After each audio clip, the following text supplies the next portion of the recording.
You see, now that to me, Eben, that's an over. I know you're just back in your short sleep and Mazel Tov on the baby. Yeah, by the way, I have not told the listeners the name. I didn't think it was appropriate for me to say. I'm not going to show pictures. I know people are funny about that. Do you wish to do that? I'm happy to share the name. Watts Novi was born about 10 days ago, as Well, people I'd always like tease you. us. Now that since you're sharing, and by the way, our guest is Susie Petrowski from ESPN, VP of Women's Sports Programming. Sorry, you had a boy. Susie, we can only do so much here. But I think you need the middle name too. I don't think Watts Novi doesn't do justice to That's the a hell of a landman. name. Yeah. That's a hell of a Well, name, no, though. wait for the middle name, Susie, because I mean this is real cameo appearance on Landman type stuff. Watts Stinson Novi. Stinson Watts is my partner's Stinson mom's Novi. maiden name. So we took two family names, put Watts in the front. Naming hard, way harder than I thought. When we found out she was pregnant, I was like, oh, great, we'll just pick a name. It'll be easy. I was definitely wrong about that. I'm Susie, gonna tell jump you in on guys naming. something. So I am going out on maternity leave tomorrow. Congrats. We will be Congrats. welcoming our second child, and we don't have a name. My 3.5-year-old daughter's name is Rue Parker. Also, kind of like combinations of family names. Rue is Great. such a strong name, fits her so well. We got like five that we're gonna meet her and we're gonna decide, but real stressful. It's tough. 100%. We're getting off topic here, but when we found out Janet was pregnant, a lot of people told me, "Oh, I went to the hospital with multiple names, and we just picked one when we saw the baby." And 5 months ago, I thought that was the craziest thing I'd ever heard. And then we went to the hospital with multiple names and picked one once we saw the baby. So I feel like it's the eat my craziest words on that thing I've one. ever Yeah. heard, and Yeah. we're doing it. Well, I So Exactly. we knew Jackson going in. I wanted him to have initials. I fully planned on referring to my child as JR for his whole life, Jackson Reed, and I have never once referred to him as JR. Just didn't work.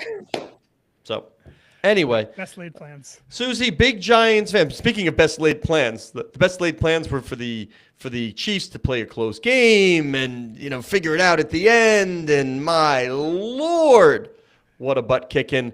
You're a Giants fan now. Are you in the how did we let Saquon go? Still, are we lamenting that, or are you just so happy to see him win? both of them. People were asking me who I wanted to win. I just said I wanted them both to lose. But Saquon is one of my all-time favorite athletes. I cried when Odell won with the Rams when he got his ring. Much more difficult when he's an Eagle. But well-run organization, and Saquon got his ring, and he's generational. So I feel happy for him. I mean, I listen, grew you up. work at ESPN, so you understand content, you understand programming, all of it. How about that clip in Hard Knocks where John Mara is talking about, like, I'm going to be really upset if Saquon goes to the Eagles and the executive, well, who's got money and that won't happen. He's like, I don't think you understand. He's like the most popular player we had. This is going to bother me as the owner. That is some great content, and that will live in infamy now because obviously not only did he go there, but he won the Super Bowl. Oh my gosh. That clip keeps me up at night. I knew it. Watching it in real time, someone who works in the industry, I'm like, why do I just know this is going to haunt me for the rest of my life? And I think it's going to. I feel like oftentimes star players leave teams, and there's some ill will sometimes among fans. There's often not a lot of clarity in terms of why someone left, who and what the negotiations were like. This one felt like it was so documented. It was so clear that this was the Giants making this decision and wanting him to test the market, unsure that he was going to get offers even.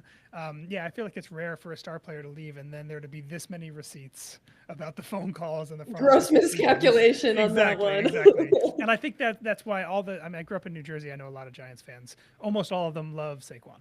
It doesn't seem like there's any ill will towards him. Again, because all this content just came out and it was so obviously clear what had happened in the offseason behind the scenes. And When he signed with the Eagles, I was on a layover in Philly. oh, And it was brutal, and I was like devastated. I couldn't believe it. And I said this to my brother-in-law, and I said, listen, he could have retired a Giant. He could have never won, and he would have been an all-time Giant. He's got to, and I quote myself, he's got to win a Super Bowl to be a Philly legend. Well, he won a Super Bowl Took and he's one going to be a year. Philly legend. You willed it into existence. Way to go, Susie. I spoke it into existence. You're All right, welcome, Saquon. I do like 2 or 3 things well. You know, I know my limitations, and Novi will say, all right, he'll give me the 2 or 3. One of the things I do well on this program is segue. Now, I think that we're going from Super Bowl to women's sports, not the easiest. However, if you were paying attention to the commercials, and we know everybody does, 2 stood out to me in this genre. 1, Nike made a conscious decision to push female athletes, not just Caitlin Clark. And 2, the NFL sort of flag football program. It's like, this is a big push for the NFL as a business, not just, oh, we want more fans watching, but as a business. So we are chatting with you because ESPN has a very, very busy weekend coming up with, and I have it on my phone here, debut of Women's Lacrosse League, League One Volleyball, Shiners Children's Clearwater Invitational, that's a softball tournament, doubleheader of women's basketball, we see plenty of that throughout the year, College Game Day, women's basketball, and WSL, sort of the soccer league, the Barclays Soccer League. That's a lot of women's sports, and it wasn't so long ago. 1, it wouldn't have happened. 2, I never would have found it. And 3, we wouldn't have been talking about it. Tell me, how did we get here?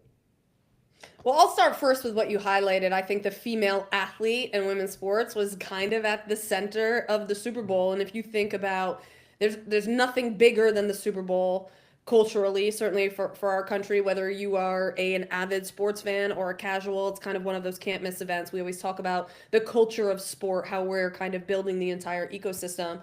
And it was notable, right? You saw the female athlete mainstreamed at the forefront in a really meaningful way. And that's kind of what we talk about. Serena Williams, you saw the flag commercial. We had the McDonald's commercial. I believe Angel Reese was in that. They're not doing it because it's the right thing to do. They're doing it because it's great business. It's ROI. Yeah. 100%. And you talk about mainstreaming. I say that word all the time. 1, it's serving our business. 2, we're ESPN. We serve the sports fan. Women's sports are sports. And we're driving the market. We're driving unprecedented revenue growth. We're driving ratings at scale. So you kind of talked about, the next thing is kind of we're maximizing our rights over this weekend. And really kind of what I'm most excited about, I'm a diehard football fan. I'm a huge football fan, but we're outside. We know what football is to kind of our culture. We know what football is to our company, and super excited what happened in football season. Now we're on the other side of football season. It's women's college basketball season, baby. It's women's sports season. And I think, that's what I'm most excited about is that barrier to entry is lower than it has ever been. You talked about accessibility. Accessibility is one of my favorite words to use. How do we serve the diehard fan? How do we serve the emerging fan? And I think making our programming accessible is huge priority for us, and you're kind of seeing us do that across our portfolio, from volleyball to lacrosse to women's college basketball to softball. You just kind of hit some of our best performing sport properties and also kind of our core priorities across our portfolio. We've been talking on this show since Sporticast launched 4 years ago to a lot of investors who are more early in this new wave of women's sports. Some of the data points they always talked about, at least early on that I remember, were ESPN college women's championship ratings numbers. It was volleyball, it was women's lacrosse, it was certainly women's basketball, even before the Caitlin Clark. Get me some Oklahoma softball. Come on. Softball as well. I do feel like when people started bringing more data to this conversation a few years ago, it was ESPN numbers, particularly for women's college championship events, that were one of the first things that people were talking about so much. And, we just renewed our NCAA deal. Super, super excited about that. We obviously do that from a volume standpoint. We have more volume than anybody else, but also kind of premium windowing.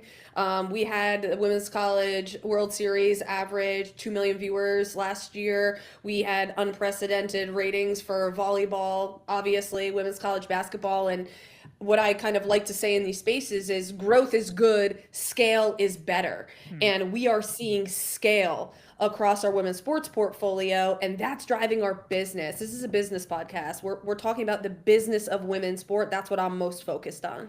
So when you look at the audience for a lot of these properties, how does it compare, not size-wise, but maybe demographic-wise? How much overlap is there between someone who's watching men's college basketball and women's college basketball? Is there big overlap, little overlap? Are they totally different audiences? What are you seeing when you dive into who's watching these things?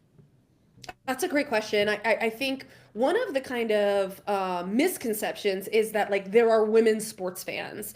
That's not necessarily true. Yes, there is a subset of women's sports fans because their social currency of being a fan of women's sports is higher than it's ever been, right? I think what's happening culturally with women's sports is really notable, and we're seeing fan behavior respond.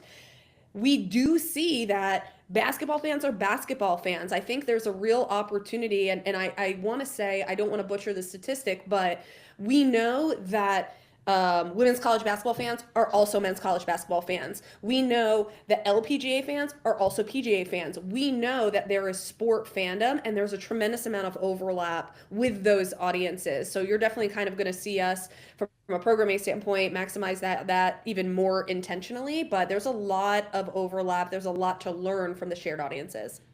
All right, I'm gonna have to tell my John Skipper story again here, Eben. Right, this is one of the staples on the Sporticast. It's a business podcast.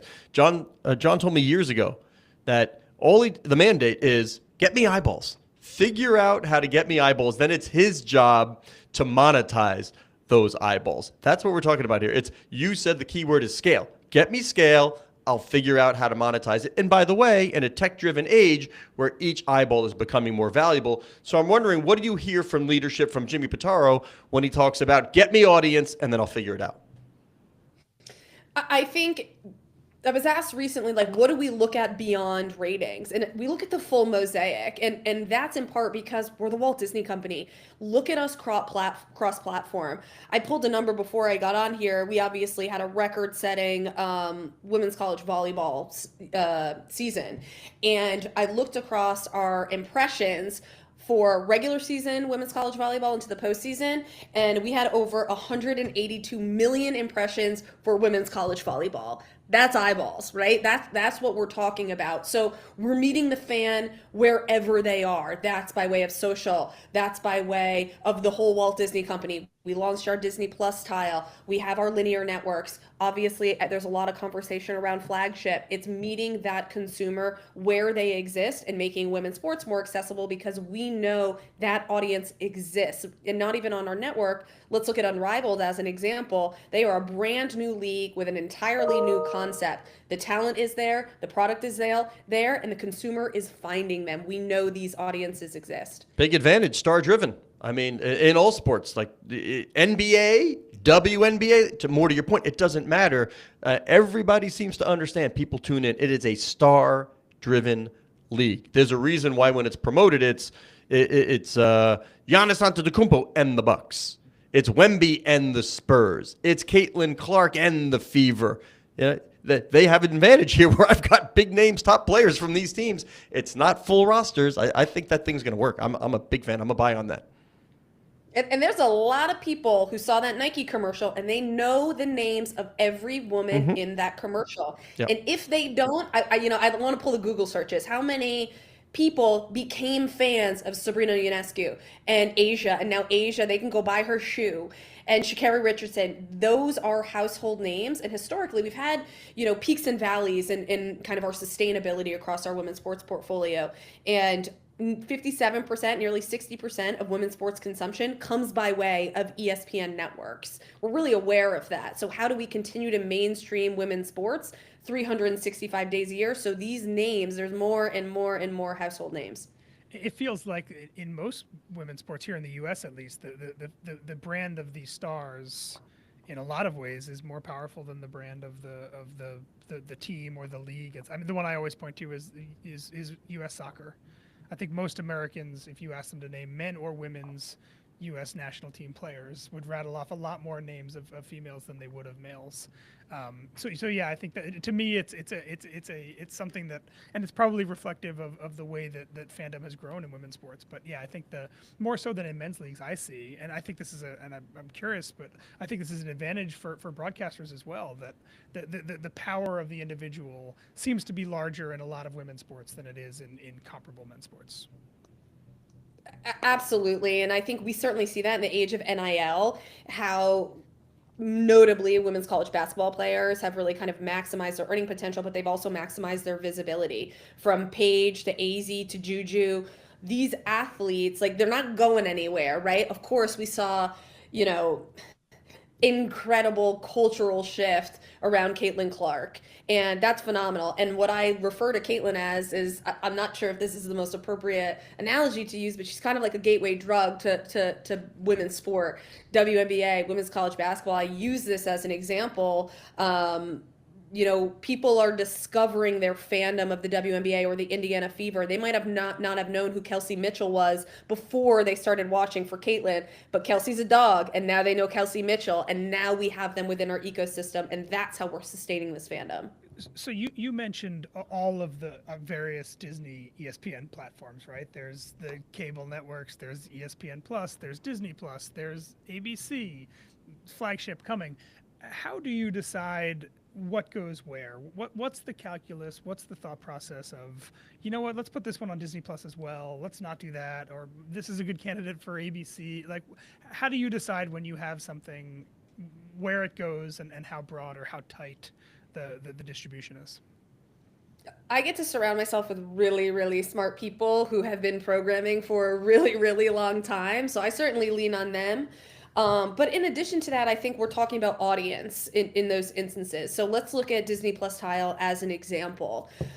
We know that Disney Plus tends to skew a little bit more female. Is there an opportunity for us to serve that female audience with the programming and the content we're putting there? We also know tremendous scale exists by way of distribution on Disney Plus, and we're reaching kind of new audiences, maybe some established audiences. And I often, again, growth is good, scale is better. When we're talking about women's sports, advocacy is inherent to women's sports because there's so much intersectionality, of course, but we're talking about business here. And I think there's a chorus of people who work within this industry who, yes, advocacy is always kind of going to be part of our work, but some of that advocacy we can leave behind, not because we're trying to convince people how great the product is or the female athlete is, but because they know it's great business and it's going to drive their business. So again, it's just kind of serving audiences and making sure we're meeting that fan exactly where they are. If there's an event that is ESPN Plus and Disney Plus, let's say it's a women's basketball, college basketball event, roughly what is the break? Is it 20% of that viewership is Disney and 80% ESPN Plus? Roughly how big is the audience in a single event if it's on both? I don't know if I could confidently say. Olivia may have to jump in. Obviously, we saw, I forgot which matchup it was, but we showed was it WNBA Tip-Off or WNBA All-Star last year? We shared that live stream with Disney, and we saw tremendous engagement, both for established audiences and new audiences. I don't have the exact breakdown, but we certainly know, I alluded to the female consumer, the female fan. Mm-hmm. Historically, there's kind of been a misperception that only women are watching women's sports. One, we know that's categorically untrue.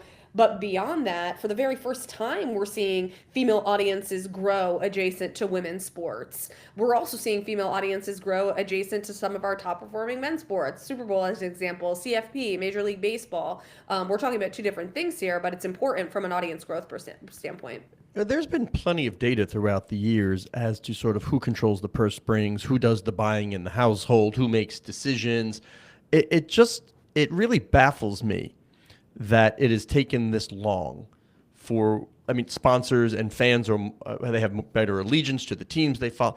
It really, I don't think, and you tell me, has ESPN, how far ahead would you say ESPN was in this sort of, okay, women's sports is a return on investment programming choice? It's not so long ago where we had the athlete, in the NCAA tournament showing the weight room. This is what we get. This is what the men's get. Oh, women can't use March Madness. I don't want to make it seem as if there were so many smart people so far ahead on this. I would think even ESPN had some lessons to learn and said, wait a minute, maybe we could have been doing more sooner. So can you kind of level set where you think the network, and we'll just talk about there because, you're with them, where the network was and how quickly they are where they are now? I think two things are true at the exact same time, right? And I am I've been at ESPN for 2.5 years now, so I have the paths that were laid before me, right? ESPN has been in partnership with the WNBA since its inception. ESPN has been a long-standing partner of the NCAA and its women's championships for an incredibly long time. From Carol Stiff, who was programming women's college basketball when I hadn't even yet started my career, she laid that groundwork for me. She was in these rooms, and I'm in these rooms in large part because of women and individuals like her. So I think I want to credit, I think it's Burke. Burke always says it's the 20-year overnight success. Oh, come on. We're crediting Magnus. Come on. Susie, He's call gonna me. love it. Call me an idiot if you want to, or call me misinformed, call me a fool, whatever it is. But I want to I'm going to say something. You tell me you are absolutely wrong, Scott, or there's some truth to it, and it's a process. When you said, oh, they've been a partner with the WNBA, ESPN's been a partner with the WNBA for a while. Okay. However, ESPN, ABC has also been a longstanding NBA partner, and it has been, I believe, part of it was NBA saying, you want the NBA deal? You have to take the WNBA too, because people did not see the ROI, whether it existed or not. It was sort of a tag along, drag along to the NBA rights. Am I an idiot? Do I have some validity at that point? What about that argument? You absolutely have validity, right? Two things are allowed to be true at the exact same time. We historically have always been doing the most and kind of being a leader in this space, and we can still be doing more. And I think both of those things are true. Has the business aligned with women's sports always been what the business is today? Of course not. I've worked in this industry for a really long time. I started my career in women's sports when I worked for the NWSL in 2017. And I can confidently tell you, I'm not sure I had a single inbound lead. I think that most of those were outbound. So there was a lot of education. And I'll share this anecdotally. I can't say it's my favorite thing when I'm in a room and someone says, I have daughters, as if that justifies why there needs to be investment in women's sports. But when I was doing outreach much earlier in my career, I would identify what CMOs had daughters playing sport, because that would allow me to get a little further in the conversation. So no, I validate your perspective. The business wasn't always as robust as it is now. Accessibility was more difficult. The barrier to entry, premium positions, ease of location, that's historically been challenging. So what I kind of say internally, and very fortunately for me, I've been empowered to kind of say these things, is we're not comparing against anybody else. We're comparing against ourselves. What do we do for college football? What do we do for the NBA? What do we do for these other properties that are driving our business? And how can we apply some of those learnings to what we're doing with our women's sports properties? Yeah, a major difference what you're going to see moving forward is, and I take another example from the NBA. One of the reasons David Stern did not want high school jumping to the NBA was straight up marketing. It had nothing to do with, oh, they're too young, they're going to make mistakes. Maybe that was 1%. The fact remains, Carmelo Anthony spends one season in Syracuse, wins a national title, and is a household name when he gets to the NBA. When I say Paige, when I say Juju, everybody knows who I'm talking about. Ready-made stars at somebody else's expense. That will buoy the industry at a fivefold compared to what it was just 5-10 years ago because of this exposure. You said it. I did say it. Nailed it. You said it. No, I'm with you, and I think again, I try to be.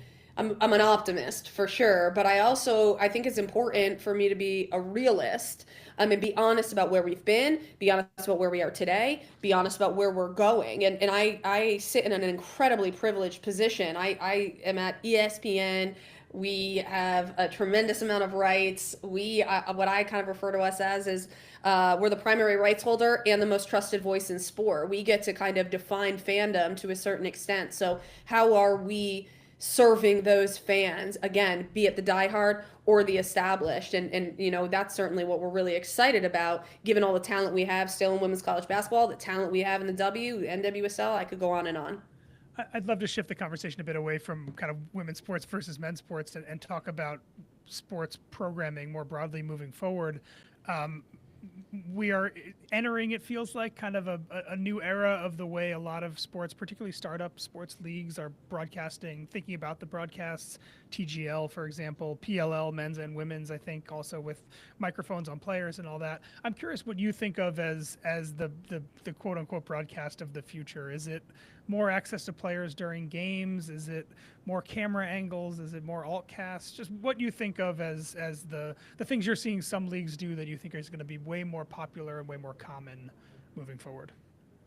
I think we have such little time. I'll use myself as an example. I'm a parent. I have a job. I'm doing all these different things, right? I have little time, but I want to follow my favorite teams. I want to follow my favorite athletes. I want to know the storylines. You saw this, let's think about the Super Bowl as an example. You saw Saquon and his children everywhere. You learned about his fiance, maybe for the first time. They haven't historically done a ton around her. I'm a Giants fan, so, I've known the stories, right? So, but not everyone does. So I think social is a huge opportunity for us, again, both serving the established fan and the emerging fan. Quick, engaging, telling you what you need. How are we taking, be it our linear product or kind of a longer form product, and splicing it down to serve the fan wherever they are. ESPN is the most followed brand on TikTok. That's not the most followed sports brand. That's the most followed brand. So shout out to our social team who does an incredible job, but all of those things contribute to the mosaic of how we're best serving our fans. So to me, it's more and more accessibility, however that comes. If it's miking, you're kind of getting an idea of how they talk while they're playing. If it's kind of getting more off the field content, that ancillary complementary content. What did Drive to Survive do for F1? Now you created a ton of new F1 fans because they care about that individual athlete's story. So it's more and more of that adjacent to women's sports for sure. Segue, you said Drive to Survive. Do Netflix and Google scare the bejesus out of you as a programming person? Because this stuff costs money. Those market caps of those companies a lot higher than Disney. Just asking. I feel really good about our portfolio. We got a lot of our rights locked up for a while. We got some friends over there at Netflix. Kate Jackson, I'm going to give her a nod. She's a longtime ESPN employee, does incredible work. She's now over there at Netflix. So, listen, why would Netflix steal Kate? It's like they're planning something. Because she's exceptional, right? And there's exceptional people that have built women's sports at ESPN for a really, really long time. So listen, I kind of sit more in the camp of we're the institution, we're ESPN. And I think all roads inevitably lead back to us as the rights holder. So getting more fans, continuing to grow at scale, and then bringing them into our ecosystem and serving them with incomparable access to a phenomenal portfolio, I'll take that all day. So keep telling those stories and come back to us, Steve. ESPN the Hunted, Eben. That's what I'm getting right there. ESPN the Hunted, the incumbent, the big boy. Is there a property out there that is not in the portfolio right now that you would love to bring in, especially? Ooh, that is a great question. The women's sports ecosystem is doing a bunch of really special things. We touched on Unrivaled. I think that's a real challenge to the status quo. And they're really, really vocal about why they're doing it and the resourcing. There's a difference between equality and equity. And what we're talking about is equity, right? They're providing childcare, right? That's pretty inherent in large part to a female athlete having that need. So they're providing that and they're talking vocally about that. I love what they're doing and I'm really excited to see them doing it really well. PWHL is probably another league that I'm really excited about. There was kind of fragmentation at the top of pro women's hockey for a little bit. And now with unification, you're seeing tremendous attendance. You're seeing great storytelling. You're seeing great product. So I'm just excited for the broader ecosystem. And again, I like our hand. I could have used some child and family services when I was raising my focus group of one. I'll tell you that much. Should have been an NBA player. It's a game changer, right? And again, yep. I'm not saying that men don't need it as well. No, right? I know. Oftentimes. But we just saw the Portland Thorns and the Bethals are, building a NWSL and WNBA practice facility And it was stressed in that announcement. These are, and by the way, I made our writers go. They said, well, things aimed at women. And I kept saying, like what? Let's be specific. What are some of those things that are included in the conversation that just have not been part of the discussion when we're building a facility for men? I just thought it was very interesting. Like, that was really part of the conversation, part of the design, part of the plan. If you're going to spend $150 million on a practice facility for teams in the women's leagues.